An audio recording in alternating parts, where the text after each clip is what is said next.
Hi guys, welcome to Hardest Info channel. Today I have Nubia 3D Pad and I want to show you how manage your Google passwords on this device.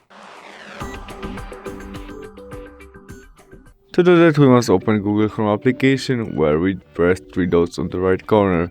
There we scroll down to the settings option where we have our password manager selection.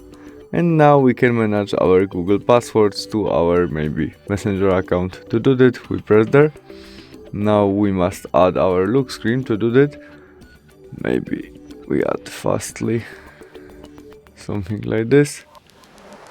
And after we have our look screen, we can manage our Google password by press there. Now we must enter look screen of our device and there we can manage our passwords. After we press this ice icon we can copy our email or copy our passwords, or after we press ice icon our device show us password which remember.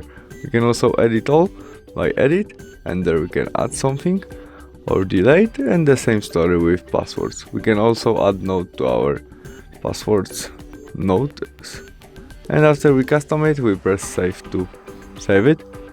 We can also delete all by delete and confirm by delete to remove it to bin, and after we do this we will not have there our Messenger account passwords. That's all. Thanks for watching. Bye.